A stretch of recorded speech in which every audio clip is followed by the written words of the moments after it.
Salut à tous, c'est Bismart, une émission industrie aujourd'hui. On va démarrer avec l'industrie automobile et alors les transformations, mais c'est tous azimuts en fait. Les transformations aujourd'hui du secteur de l'automobile et de ce secteur industriel. Et puis ensuite l'industrie au sens large, relocalisation ou pas, l'impact du plan américain de subvention, notre taxe carbone aux frontières. Bref, les grands enjeux industriels sur Bismart pendant une heure.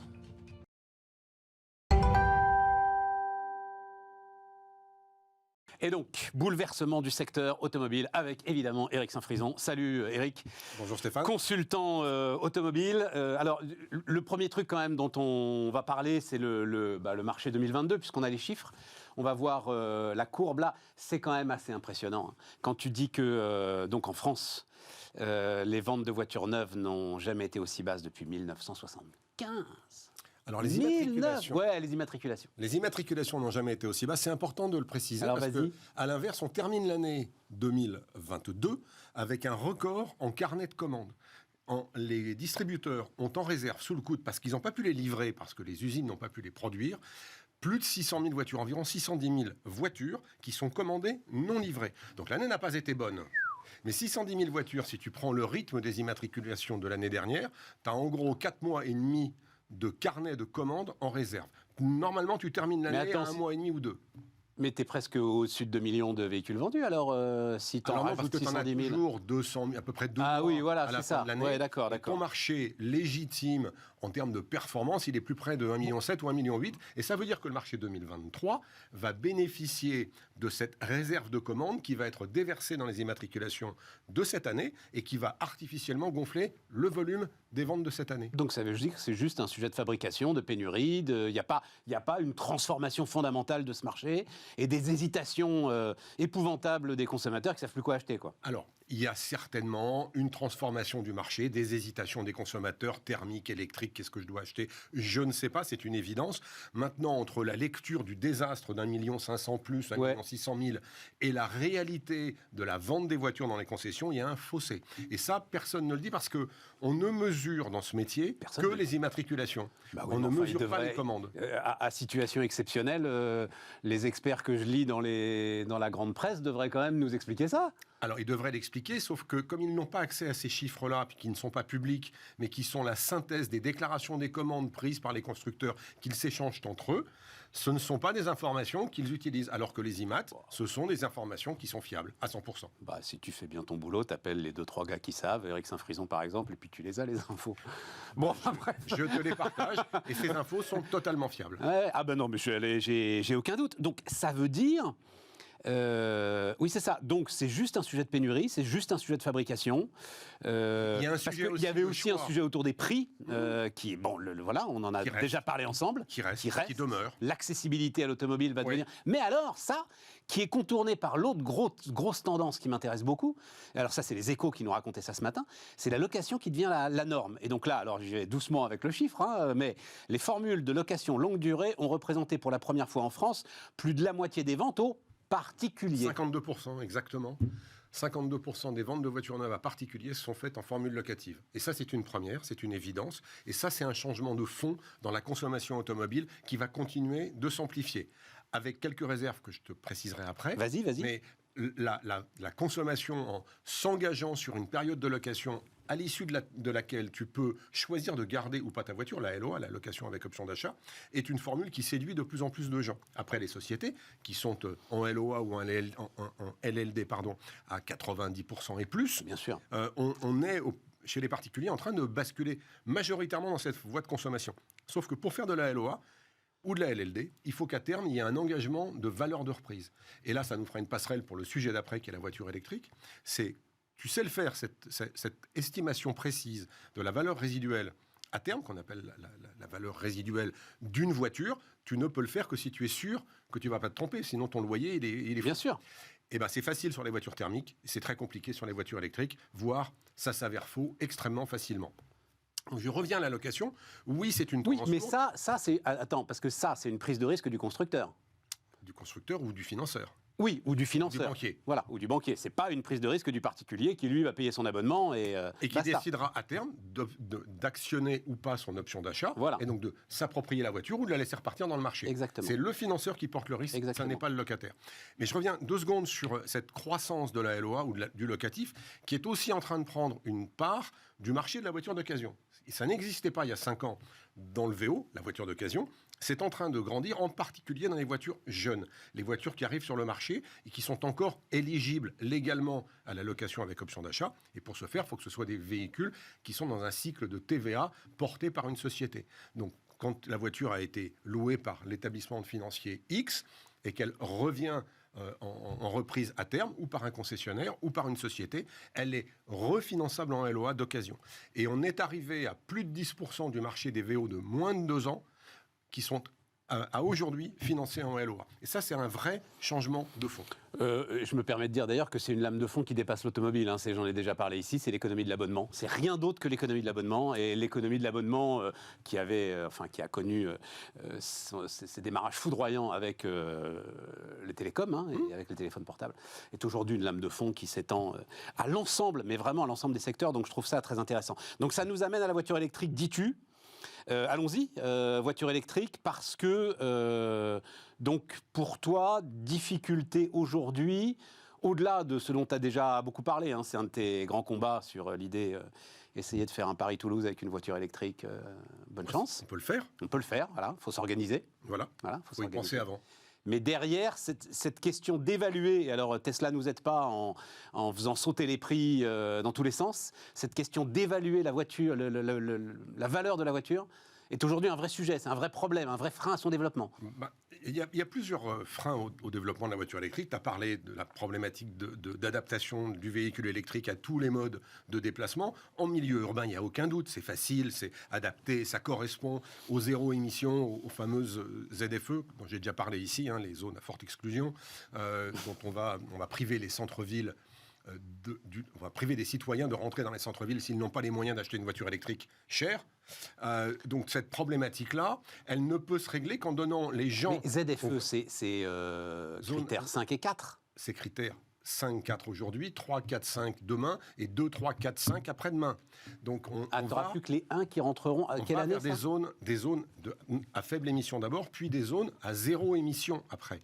C'est le plan. C'est écrit dans la loi, ça ? C'est écrit dans les textes européens, et il y a déjà des villes en Europe qui sont des centres-villes qui sont zéro émission, et ils vont grandir en nombre et en empreinte sur le sol des grandes villes. Donc le zéro émission, c'est-à-dire zéro carbone, passe forcément aujourd'hui par la solution électrique, et donc la solution électrique est la seule solution qui est disponible pour la mobilité urbaine de demain en zone zéro émission. Point. On se fait pas un peu peur pour rien, là, avec cette histoire ? Enfin, on n'y est pas encore, quoi. Enfin, c'est pas... Alors, c'est vrai que pas mal de villes ont commencé à annoncer des reports, des décalages, des tolérances. Il y a un principe de réalité qui va s'imposer à un moment, quand même. Et puis même les écolos, pour être tout à fait précis, c'est intéressant de le dire et de le lire, c'est que les écologistes disent il vaut mieux faire rouler une voiture critère 4 en ville que d'en acheter une neuve. Puisque acheter une voiture neuve, certes, moins polluante tout de suite, c'est faire tourner des usines, aller creuser pour récupérer du minerai dans les mines, transporter ce minerai, le transformer, et donc la génération de CO2 de toute cette équation est beaucoup moins vertueuse que l'accès à un centre-ville d'une voiture qui est R4 ou 3. Donc, tout ça peut encore évoluer, tu as raison. Ouais, j'ai ouvert un tiroir, là, donc zone de faible émission, ZFE, c'est ça Zone à faible émission. Voilà, forte exclusion, tu dis, toi, mais faible émission. Donc, revenons sur la voiture électrique. En milieu urbain, absolument aucun doute. Mais qu'est-ce que tu voulais ma question était plus sur la valeur aujourd'hui et la complexité à appréhender le marché. Il y a deux paramètres. Il y a 2 paramètres pour le client qui sont compliqués. Quelle voiture électrique je choisis ? Est-ce que c'est une voiture urbaine ou une voiture grande routière ? Si c'est une grande routière, combien coûte-t-elle ? Et si je ne peux pas me l'acheter en payant cash, comment je la finance ? Et donc, si je la finance, je vais utiliser un financement du type location avec option d'achat, et ce financement va tenir compte de la valeur résiduelle de la voiture. Si cette valeur résiduelle est instable, et donc que les sociétés de financement se protègent de risques sur cette valeur résiduelle, alors le montant des loyers sera impacté de ce risque. Et ce risque-là, c'est le client qui va le porter. Ouais, là, c'est clair. Et on va tomber sur des montants de loyers qui ne permettront pas aux clients d'acquérir des voitures électriques qui sont chères, qui vont rester chères et peut-être même se renchérir dans l'avenir.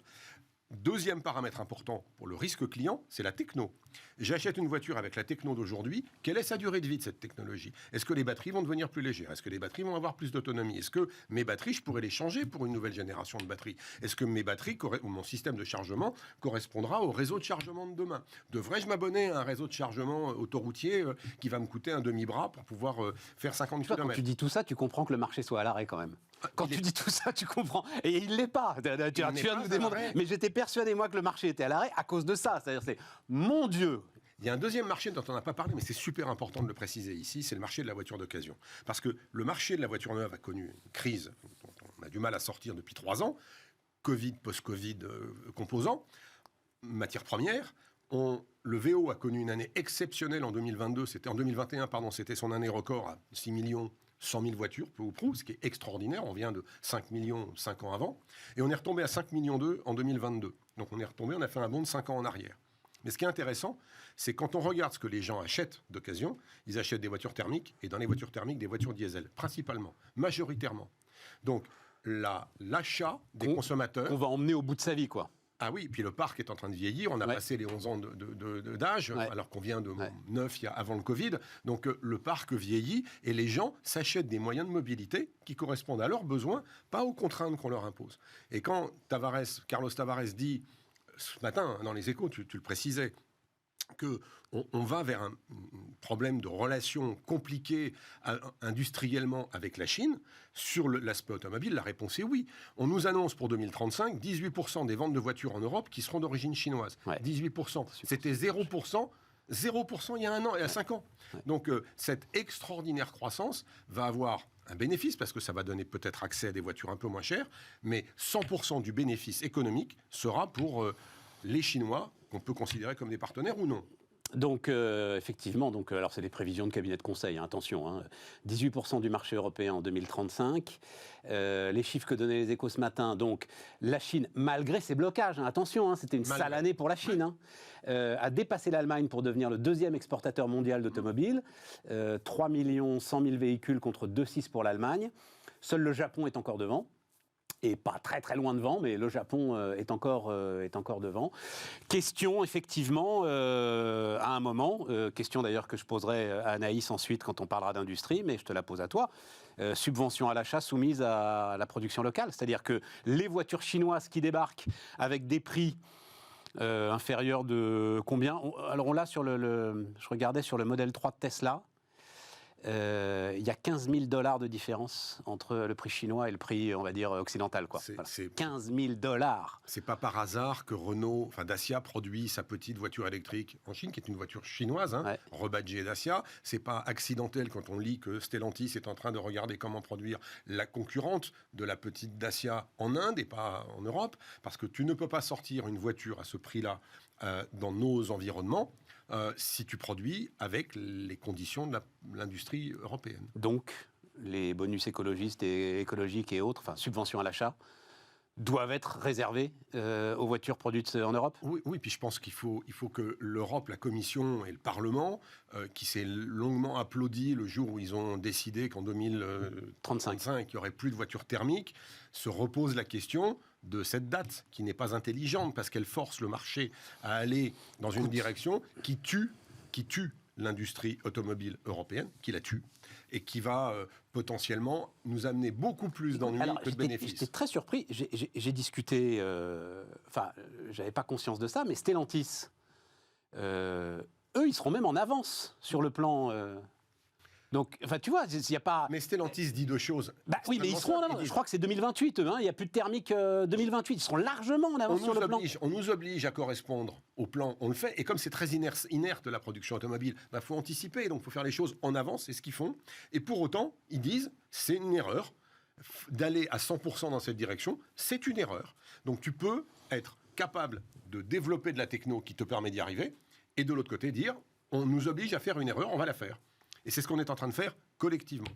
On va tous... Et ils vont aller fabriquer leur bagnole en Chine, parce qu'avec 15 000 $ de différentiel, tu as les moyens de la mettre sur un paquebot, il n'y a pas de doute. Absolument, mais pas que la fabriquer. C'est-à-dire que même les véhicules qui seront encore produits en Europe, ils auront à peu près tous que des composants chinois ou asiatiques, puisque les composants des batteries viennent principalement, et vont venir pour l'avenir, principalement de Chine. Et c'est pas nos petites mines de cobalt, de lithium, de ce que tu veux, qui seront exploitées en Europe, qui vont suffire.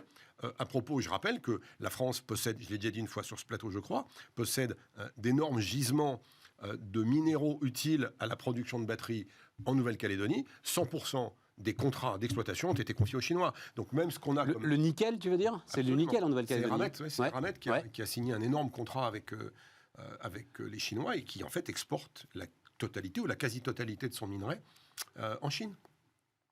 Donc on se confie pieds et poings liés à un pays dont la puissance économique est évidente, elle est reconnue, dont le marché intérieur suffit à générer la valeur dont il a besoin pour développer ses propres produits. Quand on a 1,5 milliard, 1,4 milliard, 1,3 milliard, s'il décroisse un peu de population, on a un marché captif à sa porte qui est extraordinaire. Ils auraient tort de s'en priver d'ailleurs. Les Échos racontent qu'ils sont complètement dingues de voitures électriques, les Chinois. Dans les grandes villes, c'est vrai. Ouais, dans les grandes villes. Bon, et donc, comment on dit BYD, comment tu prononces le constructeur de Shenzhen, là Build Your Dreams. Build Your Dreams, ouais, donc BYD, quoi. Hein. BYD, construisez vos rêves, ouais. C'est le futur Toyota pour toi. Oh, mais il n'y a pas que BYD, il y en a d'autres. Oui, mais celui-là a l'air, je ne sais pas pourquoi d'ailleurs, hein, celui-là a l'air d'émerger. C'est un groupe qui est d'une puissance colossale. Ouais. Mais il y a aussi Geely qui possède Volvo, Polestar. C'est un autre groupe qui lui aussi est très engagé dans ce développement de solutions tout électriques. Tout électriques pour certaines marques et d'autres marques encore en thermique. Parce que j'aime préciser régulièrement que si nous allons par la force rouler à l'électrique dans l'avenir, il y a tout un tas de pays dans le monde qui ne pourront pas le faire. Donc il va y avoir toujours des voitures thermiques ou des voitures hybrides. Nous allons abandonner ce territoire à des gens capables de le faire. Et les BYD, les Geely de ce monde vont continuer de produire des voitures thermiques et des voitures électriques. On n'a pas l'intention de leur abandonner ce marché. Stellantis va continuer à faire des voitures thermiques aux États-Unis, en Inde, en Afrique, partout. Oui, sauf qu'en Europe, il n'y aura plus de sociétés capables de faire de l'industrie de métallique, en général, le travail des métaux qui permet de fabriquer des moteurs thermiques. Écoute, comment il s'appelle notre commissaire à l'industrie là Ah, mon Dieu, son nom m'échappe. Moi aussi. Thierry Breton. Thierry Breton nous a dit clause de revoyure, donc oui, n'est pas perdu, tu n'y crois pas. Et les Italiens ont dit qu'ils n'adhéraient plus à ce programme, à cet engagement de 2035. Les Allemands... ça m'avait échappé ça. Les Italiens disent on va faire un bras d'honneur. Le nouveau gouvernement italien a dit nous, c'est pas notre truc, l'abandon du thermique à 2035. Ils avaient déjà fait passer une clause qui s'appelle l'amendement Ferrari pour les voitures très ultra spécifiques, qui autorisait le maintien de certains moteurs thermiques pour ces autos-là. Et puis les Allemands qui continuent de développer très rapidement les carburants de synthèse qui pourront demain servir sans aucun CO2 de génération d'énergie dans des moteurs thermiques propres. Donc il y a tout un tas de chantiers qui sont développés par ailleurs. Et moi, je croise les doigts pour que la Commission européenne et le Parlement reprennent raison et reviennent à une solution hybride dans le sens plusieurs solutions pour répondre à l'absolu besoin d'améliorer notre environnement, mais de façon différente, pas d'une seule façon. C'est fou, parce que tu viens nous raconter ça assez régulièrement. À chaque fois, je tombe de ma chaise. C'est-à-dire, je me mets à la place. Les décisions industrielles qui sont à prendre sont tellement lourdes, les capex sont tellement énormes, ça engage les gars sur une décennie. Absolument. Et tu peux partir à l'est, à l'ouest. T'as pas une idée de cap. Enfin, c'est complètement dingue. En fait, il pourrait arriver à l'automobile ce qui est arrivé à d'autres métiers. Prenons la téléphonie, par exemple. Moi, je me souviens, il y a 10-15 ans, il y a des marques qui étaient extrêmement dominantes. On les connaît tous. Nokia. Qui ont totalement disparu. Plateforme is on fire. Pour des erreurs. Alors, pour le coup, c'était les leurs, mais pour des erreurs de choix. Là, moi, je pense que l'Europe est en train d'orienter la construction automobile en Europe dans une voie d'erreur qui va condamner, si on continue vraiment jusqu'au bout, qui va condamner une industrie complète à disparaître. Bon, et Tesla, alors ? Tesla, c'est... Guerre des rabais, qu'est-ce qui se passe, là ? On pourrait en parler de plein de façons. Tesla baisse de l'action, on est passé d'1 milliard. Baisse de l'action, c'est de la 1100 milliards de valorisation. C'est de la bourse, oui, mais ça, c'est pas de l'industrie. Si, parce que c'est en fait la lecture des investisseurs de tout un tas de choses, y compris l'arrivée des Chinois. Parce qu'il y a encore assez peu de temps. Il y a assez peu de temps. T'es en train de non, mais parce que pardon, mais t'es en train de rationaliser un truc qui l'est pas. Alors, je ne rationalise pas le fait que il y a 5 ans, Tesla était seul sur son marché. Qu'aujourd'hui, les Allemands sont arrivés sur la partie modèle S du marché, voire même le modèle en dessous. Donc on a une concurrence européenne qui est apparue face à Tesla. Entre-temps, les Chinois ont développé à la vitesse de la lumière tout un tas de produits qui sont très séduisants et qui sont très bien aboutis, encore moins chers. Au moment où la stratégie de Tesla était très clairement de faire monter le produit en gamme, de le faire monter en marque premium, de premiumiser, ça se dit pas, Si, ça se dit. le marché de la voiture électrique, ben, ils se sont retrouvés attaqués par le milieu et par le bas. Donc ils ont dû descendre. Ils avaient monté les prix de façon hallucinante en 2022. Je ne sais pas si tu te souviens, mais les prix avaient étaient montés de façon spectaculaire 2 fois dans l'année. On en avait parlé ensemble. On en avait parlé et on se demandait où ils allaient. Ils sont montés trop haut, donc ils ont vendu moins. Donc quand tu montes, tu as une élasticité qui est une évidence et une réactivité du consommateur qui est forte. Tu as le choix entre des produits aussi attrayants les uns que les autres, et il y en a un qui est plus cher et qui monte ses prix régulièrement. Mais qu'est-ce que tu fais? Tu vas acheter les autres. C'est ce qui s'est passé. Et donc Tesla descend ses tarifs de façon substantielle aujourd'hui. Je rappelle tu avais les chiffres d'Ayerden parce que c'est intéressant, vas-y. En ayant monté les prix, ils étaient quand même sortis du bonus écologique. Oui. Donc en sortant du bonus écologique, ils ont, un, remonté leurs tarifs et deux, perdu 6 000 balles d'assistance à la vente des voitures. Donc là, j'ai juste ressorti le prix d'une modèle S, par exemple, dans le temps. C'est très drôle. Hein. En 2017, ça valait en gros 70 000 euros. C'est monté en 22 à près de 110 000 euros. Ça fait beaucoup comme hausse. Alors là, c'est redescendu un petit peu en dessous de 100 000. Mais Model S, c'est quoi? C'est la plus grosse? C'est la belle voiture qui a fait l'image de Tesla et qui est une réussite. Il n'y a absolument rien à dire. Mais aujourd'hui, une Taycan, un Taycan de Porsche, ça commence à 90 000 euros. Donc là, on se retrouve quand on est marchand de Tesla, enfin quand on est Tesla, face à des marques allemandes avec e-tron chez Audi, qui ont un pricing power et voilà, oui, c'est Porsche quoi. Une stratégie. Donc on a une exposition de la marque au prix qui est devenue forte. Et alors qu'ils ne l'étaient pas avant, ils étaient seuls. Et donc, ils sont obligés de suivre le marché. Ils en étaient sortis. Donc, la baisse des prix, elle est le juste retour là où il devrait être. Hein. C'est une marque. Peut-être que la Model S est un produit d'exception. Les autres sont des modèles, on va dire, normaux.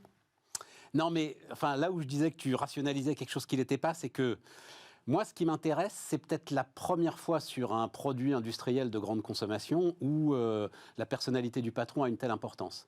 Et la question, pourquoi est-ce que aussi des mecs ont commencé à vendre alors d'abord, il y a les mouvements classiques de marché. Hein, à un moment, tu vends une action, tu prends tes bénéfices. Enfin, c'est tout à fait normal, sans qu'il se passe rien. Enfin voilà. Et puis à un moment, alors il y a les sujets de management, etc.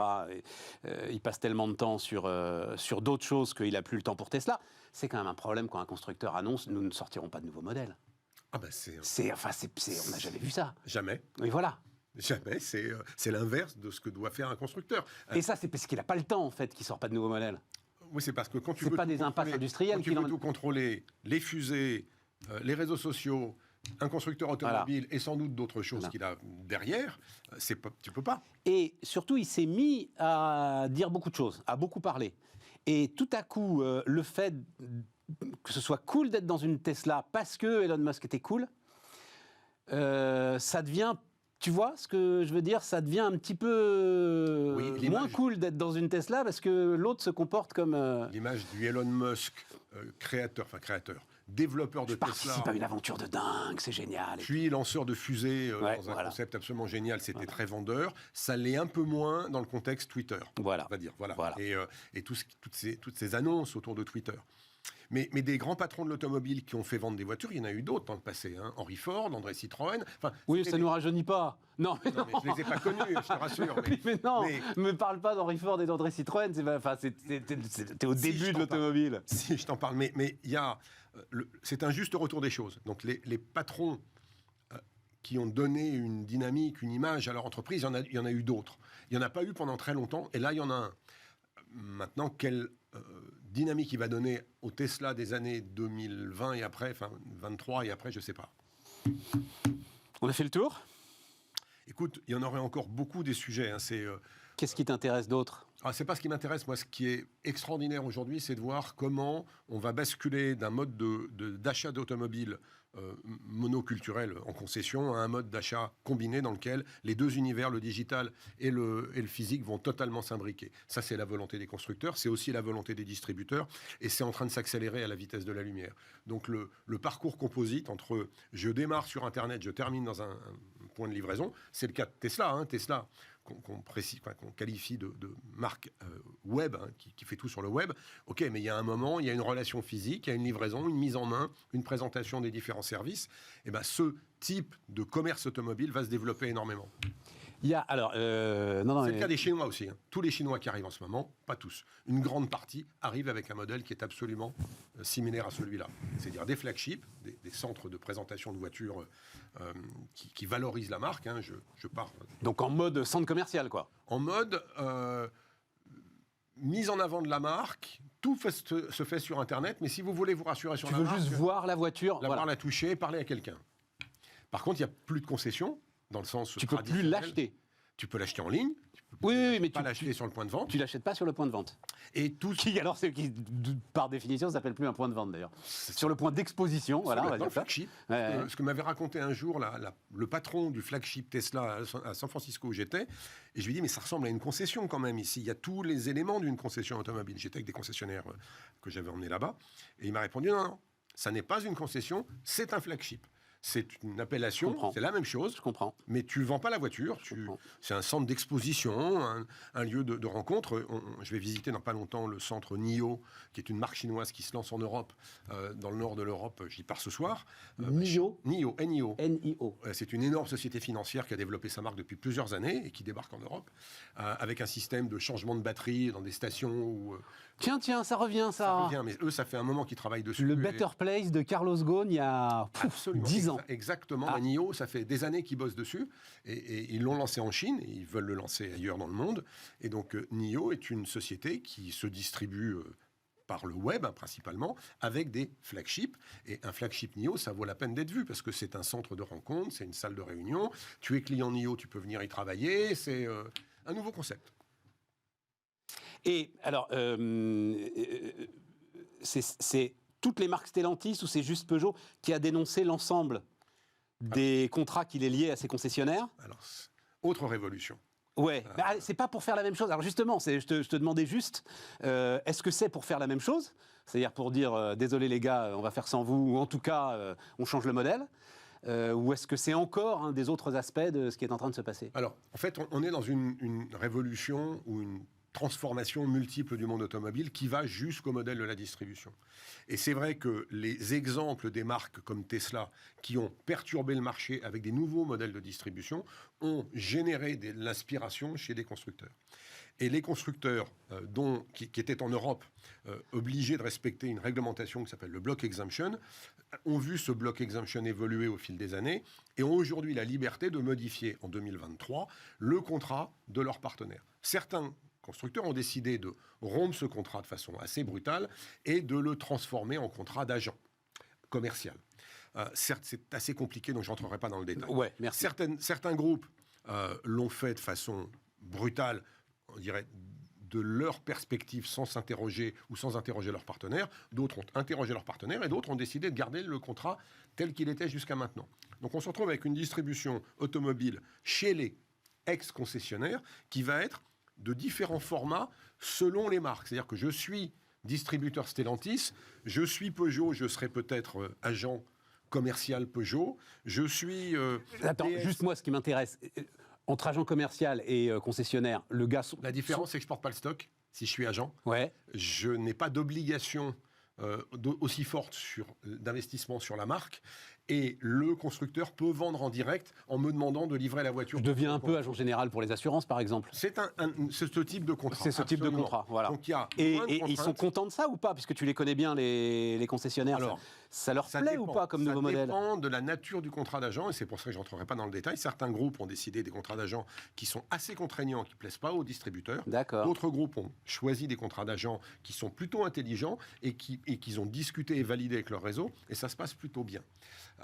Je pense que, c'est une évidence que tu ne peux pas vendre, livrer en France, par exemple, 1,8 million ou 2 millions de voitures par an, si tu n'as pas de réseau, Mais oui. tu ne peux pas les entretenir, tu ne peux pas rassurer ton client en proximité. On est le plus grand pays d'Europe en taille, je le rappelle assez fréquemment d'ailleurs. On a 36 000 municipalités, donc il y a des gens qui vivent un peu partout sur le territoire. On ne va pas traiter ces gens-là avec des flagships en centre-ville. Qui sont en plus les gens qui achètent des voitures. Enfin, c'est en plus eux qui ont besoin de voitures. Mais il n'y a pas que. Tout à fait. Mais le besoin du consommateur est d'avoir du commerce de proximité, surtout sur un bien qui représente une telle somme. C'est le deuxième achat en volume dans la vie d'un client après son appartement ou sa maison, en termes d'importance de l'investissement. C'est pour certains Français, le plus gros poste de dépense, le transport. Pour les Français les plus aisés, ça n'est que le 4e en pourcentage, mais pour les Français les plus démunis, c'est le premier.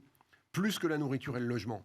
Le transport en général, en pourcentage de leurs revenus. Ouais. Donc, comment veut-on adresser cette problématique à travers une relation à distance? C'est pas possible. Donc, le complément des deux, c'est pour ça que j'en parlais tout à l'heure, est absolument essentiel.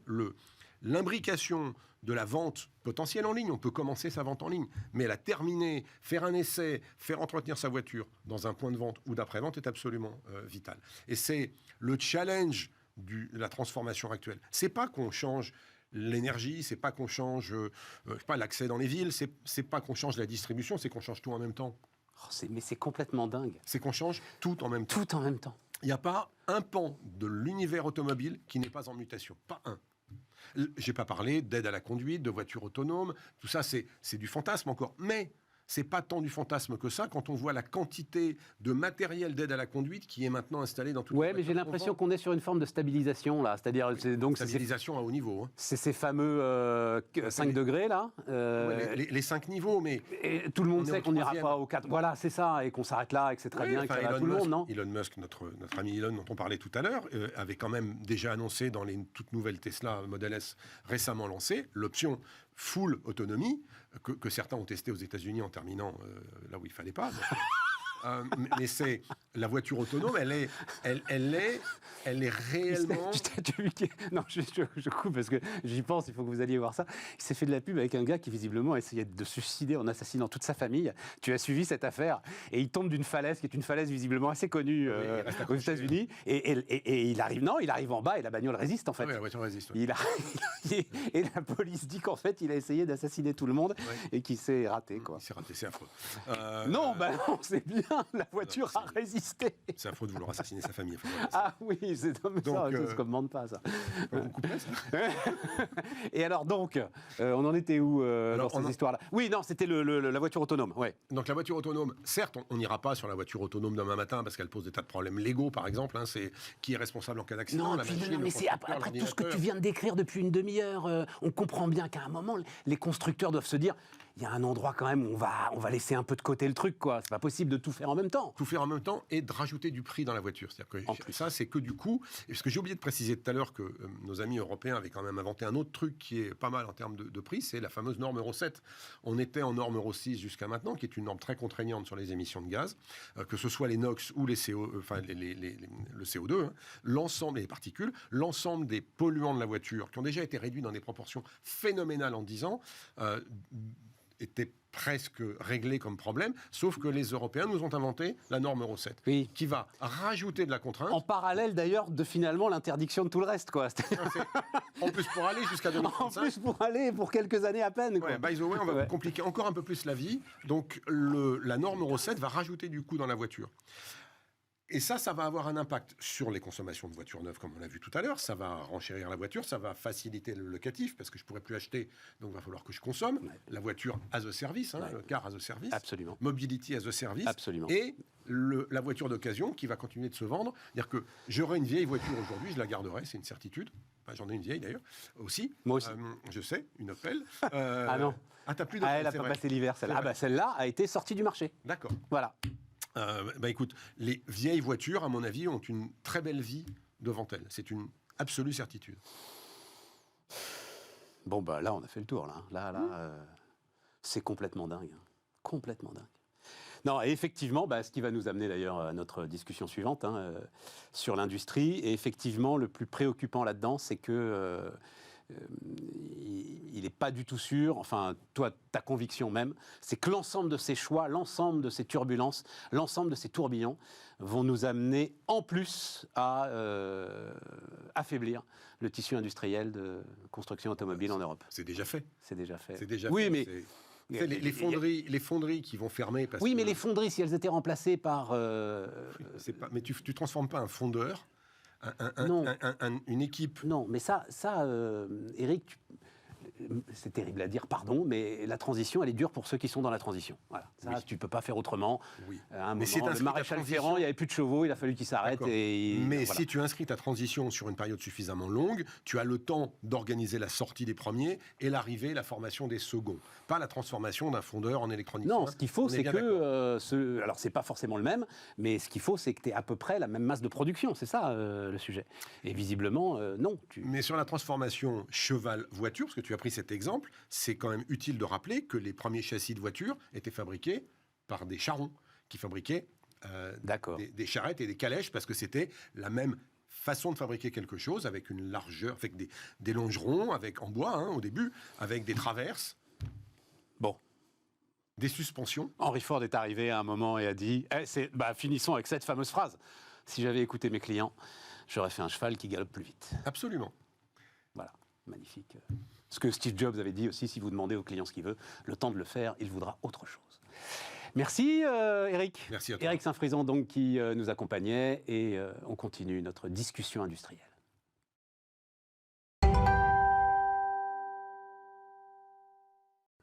Donc, on repart avec Anaïs Voigilis. Salut Anaïs. Bonjour. Géographe, spécialiste de l'industrie.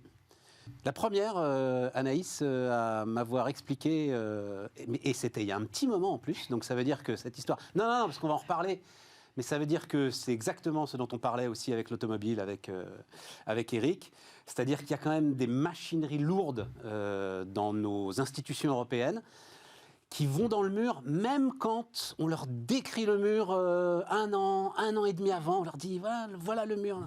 Et donc, mais à la limite, démarrons avec ça, et puis ensuite, cette histoire de taxe carbone aux frontières. Oui. Je t'ai dit, tiens, l'adage « l'enfer pavé de bonnes intentions », peut-être ne peut pas mieux s'appliquer que sur cette histoire de taxe carbone. Est-ce que tu peux nous expliquer pourquoi et quelle est cette espèce de mécanique quasi infernale qui est mise en place aujourd'hui? On a le temps, on est tranquille. Je vais essayer d'expliquer simplement que donc, la taxe carbone aux frontières, qui s'appelle mécanisme d'ajustement carbone aux frontières dans le langage européen, c'est une taxe qui va s'appliquer sur un certain nombre d'intrants. Donc l'acier, le ciment, l'hydrogène, et il y en a deux ou trois autres. Et en fait, on se dit au départ c'est une bonne idée parce que on a besoin d'un rééquilibrage, c'est-à-dire à mesure qu'on monte en puissance sur le mécanisme d'ajustement carbone, on va aussi réguler notre marché carbone en Europe et on se dit que si on met pas cette taxe aux frontières, en fait on va avoir un contournement de notre législation. Le problème c'est que comme ça s'applique aujourd'hui a priori sur des intrants et pas des produits semi-finis ou finis, on se dit que, le mécanisme de calcul, l'accès à la donnée va être extrêmement complexe. Comment on va repérer ce pourcentage? 2, est-ce que ça va vraiment aller sur les produits semi-finis et finis où on a une complexité de calcul qui est impossible? Parce que si on ne se positionne pas sur ça, le risque c'est qu'on ait des producteurs finalement, soit qui font venir des produits complets sur le territoire européen qui ne seront ni soumis à la taxe carbone aux frontières, ni soumis au marché européen du carbone, ou pire encore, des produits, des intrants légèrement transformés pour ne pas rentrer sous l'égide du mécanisme carbone aux frontières. Et donc, en fait, on risque de provoquer plus un phénomène de désindustrialisation. Si on le met dans le cocktail dans lequel on est, c'est un prix de l'énergie, même si on est en train de redescendre sur des... Non, on va y aller sur le cocktail. Mais attends, parce que pour qu'on soit bien clair, Peugeot, par exemple, qui fabrique encore un certain nombre de voitures en France... Bon, fait rentrer de l'acier, s'il doit faire rentrer de l'acier, si c'est de l'acier européen, tout va très bien. Quoique, on va voir, il y a à la fin aussi des quotas gratuits. Fait rentrer de l'acier qui vient alors principalement de Chine. À ce moment-là, cet acier sera taxé et donc sera répercuté forcément sur le prix dans le coût des Peugeot. Alors que s'il va à Tanger construire sa Peugeot avec le même acier chinois, là, la Peugeot va pouvoir rentrer en France sans cette taxe carbone et donc moins cher. Voilà, en fait, c'est toute la mécanique ahurissant. que l'Union européenne doit expliquer parce que, en fait, ça a été C'était assez marrant parce que l'annonce de l'accord sur... Enfin, marrant, tout était à relativiser. Oui, L'annonce de l'accord sur le mécanisme d'ajustement carbone aux frontières, il est tombé à peu près au même moment que les annonces sur l'Inflation Reduction Act en Europe. Et certains disaient, en fait, on a une mesure, nous aussi, on va défendre notre industrie. On ne fait pas comme les Américains, mais on a une mesure qui va défendre notre industrie. Alors qu'en fait, c'est une mesure environnementale. Aujourd'hui, elle ne garantit pas qu'elle va, soutenir la transformation de notre industrie, deux, soutenir la réindustrialisation.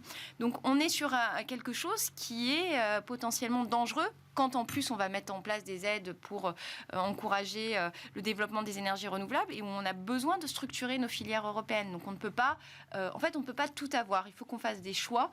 Et si on veut mettre cette taxe carbone aux frontières, eh bien il faut qu'on aille jusqu'au bout. Et le jusqu'au bout, et donc à ce moment-là, on fait tout le détail d'une voiture, voilà. du boulon, etc. Et là, ça nécessite de maîtriser les chaînes de valeur et d'avoir la transparence sur les données. Et donc c'est kafkaïen. Mais c'est pas kafkaïen parce que cette histoire, et tu m'avais dit ça à ce moment-là, tu m'avais dit, ils disent que c'est très compliqué en fait de mesurer le bilan total carbone d'une voiture, d'un produit fini. Mais enfin, j'ai rencontré des dizaines de cabinets de conseil, mais qui font ça sans problème.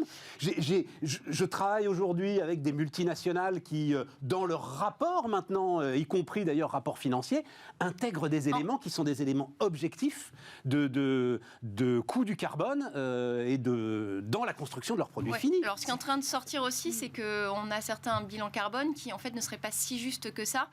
Et le sujet, c'est, je peux l'objectiver. Si je n'ai pas l'information, je mets un truc par principe, acier qui vient de tel pays, etc. En fait, le sujet, c'est plus, on ne va pas forcément acheter aux fabricants d'acier, on va parfois passer par des sous-traitants dont en fait on peut connaître à qui on achète, on ne connaît pas forcément de la mécanique derrière. Ouais. Et c'est là que ça complexifie. Et donc là, ce qu'il faut mettre pour obliger tout le monde à avoir un effort de transparence, c'est un quota par principe en disant la matière vient de tel pays, on sait que le mix énergétique, alors on m'a dit de ne pas plus dire mix énergétique. Pourquoi il ne faut plus dire mix énergétique ? Parce que ce n'est pas un mot français, c'est un anglicisme. Donc il faudrait dire bouquet énergétique.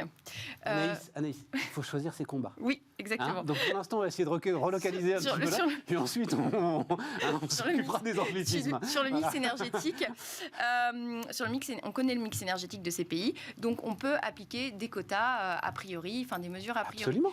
Et de toute manière, si on veut préserver quelque chose et si on veut que notre mécanisme carbone d'ajustement aux frontières soit vraiment efficient, il faut rentrer dans ce détail. Parce qu'on ajoute que, et là c'est notre grande ambiguïté vis-à-vis de l'OMC, des règles commerciales, machin, on va en reparler avec l'IRA, on ajoute qu'en plus, pour justement que ce ne soit pas pris comme une subvention par l'OMC, l'ensemble des systèmes de quotas gratuits, de quotas carbone gratuits dont bénéficie aujourd'hui l'industrie européenne, va disparaître. Voilà, les quotas vont être progressivement relevés et donc tout le monde va payer un prix. En fait, on va relever le prix de la production industrielle en Europe. De CO2.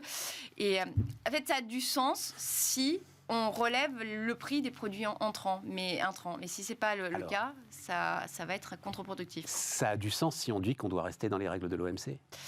À un moment, je l'entends de plus en plus, moi. Alors, juste, parce que je l'ai déjà dit ici, mais je le rappelle, l'OMC ne fonctionne plus. Il n'y a plus de juges.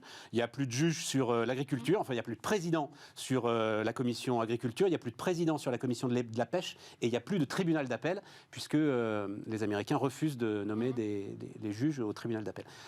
Donc, à un moment, quand même... en fait, il y a un moment où il faut qu'on...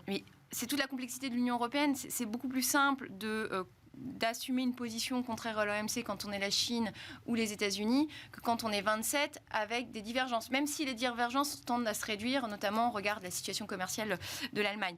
Mais à un moment, il faut qu'il y ait une position de l'Union européenne, puisque c'est elle qui négocie les traités commerciaux, qui a récupéré la compétence commerciale que lui ont délégué les États membres. Quelle est l'ambition de l'Union européenne et comment est-ce que, en fait, c'est pas là, certains diront on va faire du protectionnisme, etc. C'est pas une question de faire du protectionnisme. On a des pays qui prennent des mesures pour préserver leur industrie, pour attirer même nos industries à nous sur leur territoire et nous renvoyer les produits qu'on va acheter. Quelle est la réponse qu'on fait ? Et comment on rééquilibre les rapports de force. Et ça nous oblige à avoir une position affirmée, ce qu'on a du mal à faire. On a mis plusieurs années à qualifier la Chine de rival systémique, et on l'a qualifiée de rival systémique, et on était prêt à négocier un grand accord commercial avec eux. Donc on est plein de contradictions. Donc, ce que tu viens de décrire là, non seulement subventionner son industrie, mais en plus essayer d'attirer l'industrie, ça, c'est la logique de l'Inflation Reduction Act, le mal nommé Inflation Reduction Act, qui n'a absolument rien à voir avec l'inflation, mais qui est bel et bien une opération de retour de grosses bases industrielles aux États-Unis. En fait, je pense qu'il se joue aussi dans le contexte géopolitique particulier de l'Asie-Pacifique, parce qu'on voit pas mal d'industriels américains, et notamment Apple, qui commencent à se dire les tensions autour de Taïwan risquent de créer des grosses ruptures d'approvisionnement dans un espace-temps qu'on ne sait pas évaluer. Donc, sécurisons nos approvisionnements aux États-Unis. Et là-dessus, la réponse des États-Unis, elle est double. Elle est, des mesures pour encourager la relocalisation sur le territoire américain, donc ce qu'ils font par exemple dans les semi-conducteurs, dans l'automobile, etc. Donc, ils vont subventionner des opérations de relocalisation. Et en parallèle, ils font ce que nous ne faisons pas, nous ne pouvons pas le faire en tant que pays membre de l'Union européenne, et l'Europe ne l'a pas fait jusque-là, c'est de dire, pour bénéficier de certains crédits d'impôt, donc en soutien à la demande, il faut qu'il y ait une condition de lieu d'assemblage des véhicules. Et demain, ça sera de lieu de production de batteries. Et puis, on va remonter toute la chaîne de valeur comme ça. Absolument. Et nous, face à ça, on n'a pas de réponse, parce qu'on est aussi pris dans notre vision d'une concurrence libre et non faussée à l'échelle de l'Union européenne, qui ne prend pas forcément en considération ce qui se passe ailleurs sur le globe, la volonté de préserver le consommateur et donc les prix au détriment de nos industries, etc. Alors, c'est d'autant plus intéressant que, est-ce que tu sens, donc je vais te montrer une image intéressante sur, alors ce qu'on appelle, on a le droit de le dire quand même encore, momentum, voilà. Il y a un momentum, c'est-à-dire il y a peut-être un moment, donc c'est Agile Bayer, Olivier Van Stock était venu nous voir, il vient nous voir tous les ans d'ailleurs, donc c'est un sondage qui fait autorité dans le monde des achats, et qui montre, on va voir ça, mais enfin de toute façon je la connais par cœur, mais ce serait bien que tu la vois, qui montre voilà une très nette inflexion, donc du fait d'ailleurs, attention évidemment, c'est pas des enfants de cœur les gars, le sujet est absolument pas politique pour eux, le sujet c'est, comme tu l'as dit pour Apple, de sécuriser les chaînes d'approvisionnement, et donc une volonté de relocaliser à l'échelle européenne au moins, et relocaliser autant que faire se peut à l'échelle française, parce qu'ils ont aussi quand même le sujet carbone qui devient un sujet central aujourd'hui, y compris d'ailleurs dans leur rémunération. Donc là, il y a quelque chose qui se passe. Très, très clairement. Très, très clairement. Et en fait, ce qui est intéressant, c'est que on arrive en fait à lier ce graphique avec des moments précis. Je me souviens, en 2020, on était au moment du confinement. Il y avait une sorte de panique et tout le monde se disait les choses vont changer, ça ne sera jamais comme avant. On parlait du monde d'après, etc. On lève le confinement. Il y a quelques personnes qui ont pris en compte le fait que il y avait des difficultés d'approvisionnement, etc. Mais on voit une espèce de grand souffle de se dire, mais finalement, il n'y aura pas de grand Big Bang, les choses vont revenir. Il y avait un retour, on l'a vu avec les phénomènes de consommation, etc. Les phénomènes de consommation, mais pas chez les acheteurs. Mais les acheteurs, depuis un bon moment, ils ont pris une énorme claque, et je t'assure que on était sur les 25%. C'est-à-dire on avait des questions qui se posaient en comité stratégique. Est-ce qu'on réfléchit à des relocalisations ou pas? Est-ce que c'est pertinent d'un point de vue... Et en fait, on avait encore le prisme économique, rentabilité, qui revenait. Alors la rentabilité reste toujours ce qu'on ne peut pas vendre à perte, mais le prisme économique et le prix d'achat qui dominaient sur d'autres facteurs. Et la guerre en Ukraine a complètement fait basculer, parce qu'en plus il y a une proximité physique qui est de se dire, en fait, la guerre, elle est de retour sur le continent européen, et elle est de nature à tout bousculer. Et là, on voit des vrais changements stratégiques qui s'opèrent, auxquels on ajoute en effet la question environnementale. Mais on est sur des réflexions. Maintenant, il faut passer à l'action, parce qu'en fait, on a aussi besoin de ces réflexions des acheteurs pour enclencher la réindustrialisation. C'est-à-dire, si on arrive à créer une vraie demande pour des produits made in France, on structure des écosystèmes, là on va avoir un mouvement, et qui ne va pas passer finalement.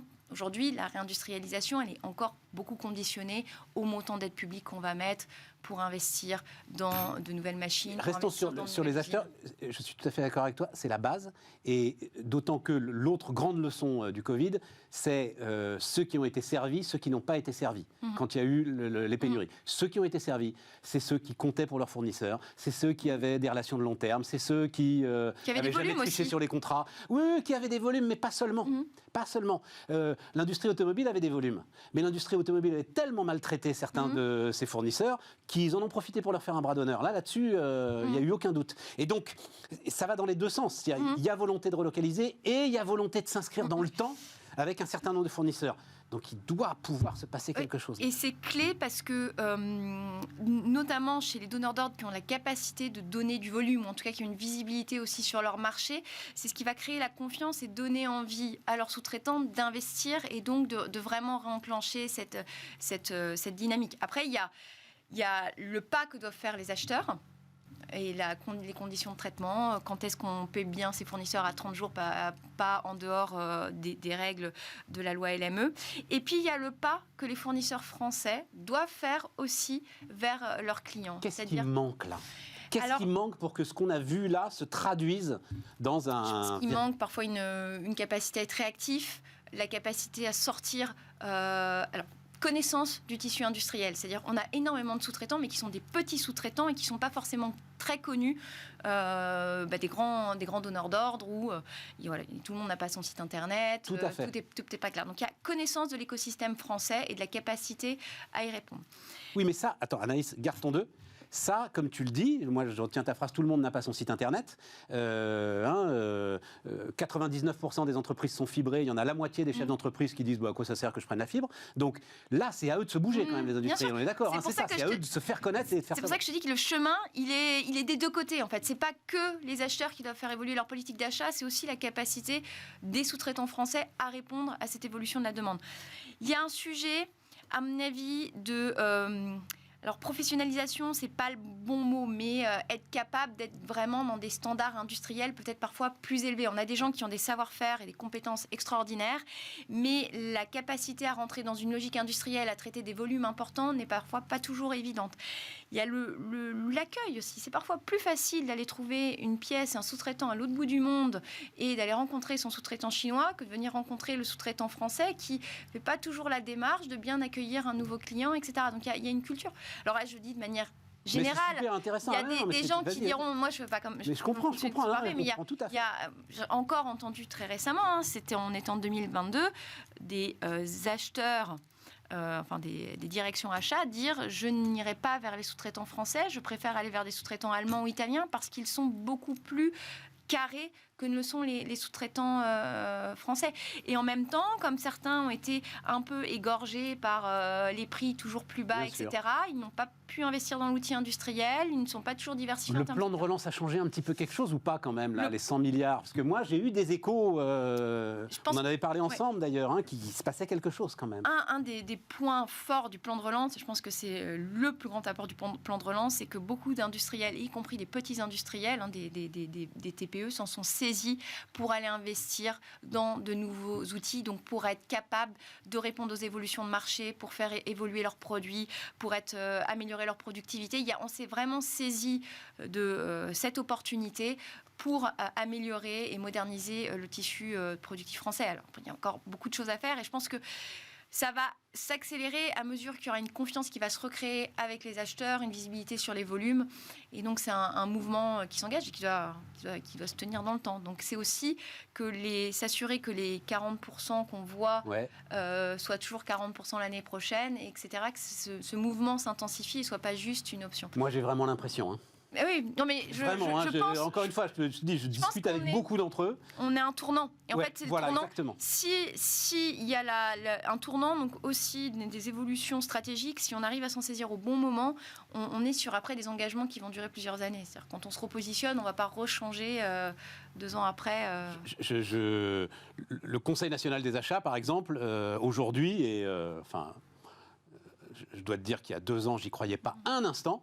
Je l'ai brocardé un peu là-dessus, n'importe quoi, vous faites des déclarations de principe, etc. Ah non, pas du tout. Pas du tout. Ils font signer des chartes. Il y a en plus tout un process mis en place pour justement appréhender ce que tu viens de décrire, c'est-à-dire ces industriels français qui ne sont pas toujours... C'est une nouvelle expression que j'ai apprise, c'est les lames les plus aiguisées du tiroir. Ah, les couteaux les plus aiguisés du tiroir. Oui, j'ai appris cette expression récemment. Et je suis très nulle en expression, donc j'étais pas sûre qu'elle existe et je pensais qu'on se moquait de moi. Ouais. Il y a une autre chose qui est intéressante, juste qu'on peut préciser sur les acheteurs, c'est que ce qu'on a vu avec le Covid, c'est qu'il y a eu aussi une tendance à surstocker pour pallier les ruptures d'approvisionnement, et que là on peut avoir potentiellement des trous d'air, et donc à mesure qu'ils vont se rapprocher aussi, on va avoir une proximité entre lieux de production et deux lieux de production finalement, avec ces proximités géographiques avec ses fournisseurs. On va pouvoir aussi travailler sur l'amélioration du besoin en fonds de roulement, sur des stocks plus pertinents, alors sans être forcément dans une logique jusqu'au boutiste où c'est le sous-traitant qui porte les stocks et puis ça rentre juste quand on lance les fabrications, qui est la logique automobile. Il y a des choses d'un point de vue financier qui peuvent être intéressantes à travailler plutôt que d'aller au loin avec un BFR qui explose, enfin besoin de fonds de roulement qui explose. Dans ce cadre-là, est-ce qu'il y a besoin donc on va voir Bruno Le Maire qui annonce sa loi industrie verte. Est-ce qu'il y a besoin d'une nouvelle loi? Parce que ce que tu décris là, Anaïs, qu'on décrit ensemble, c'est un mouvement qui forcément va prendre du temps.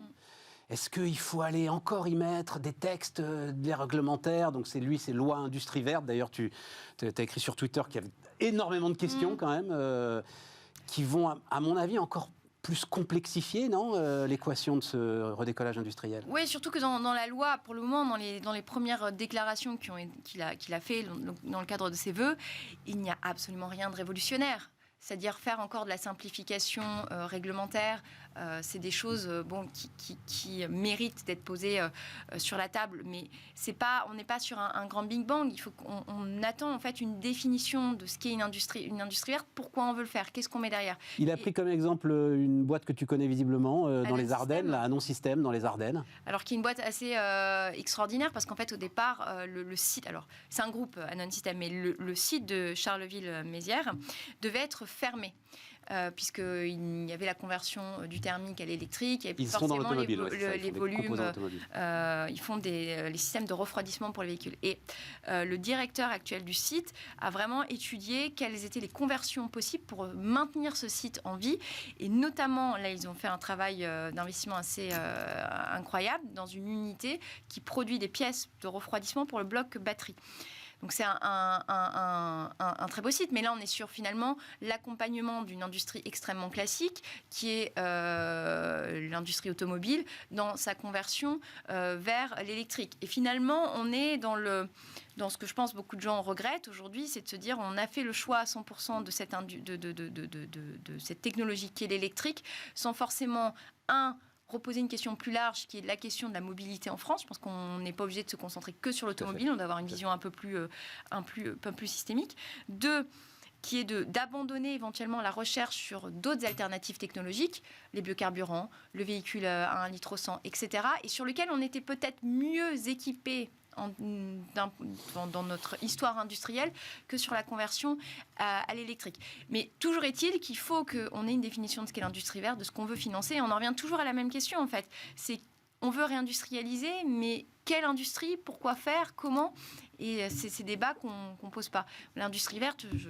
Oui, mais moi, ce que je retiens de notre entretien, c'est laissons faire, en fait. Oui. Peut-être. Laissons faire, là, le marché, il y a quelque chose... Je pense qu'en tout cas, c'est pas ce qui est aujourd'hui annoncé dans ce programme Industrie verte n'est pas de nature, à mon avis, à enclencher un grand mouvement de réindustrialisation. Voyons le contenu plus en détail, voyons ce qui va être mis derrière. Le problème, c'est qu'on a tendance un peu à brouiller, c'est-à-dire on est censé déjà avoir pris des orientations avec France 2030. C'est ça. Et France 2030, on a déjà de la peine à avoir le détail technique de comment ça se traduit, et on voit déjà qu'il y a des sujets parce qu'il y a le volet territorial qui manque, que ça passe beaucoup par des appels à manifestation d'intérêt, et que finalement les petits très innovants ont parfois du mal aussi à avoir leur voix au chapitre, et donc ça ne facilite pas forcément aussi le renouveau de notre tissu productif. On a, comparé à d'autres pays comme les États-Unis, où on a eu un fort renouvellement de leurs grandes entreprises, nous, notre CAC 40 reste quelque chose de relativement figé. Et donc, on peine aussi à faire émerger les champions de demain. Bon, mais il y a de la lumière au bout du tunnel. Voilà, on le dira comme ça. Merci Anaïs. Merci à vous et on se retrouve demain pour reprendre nos débats sur Bismart.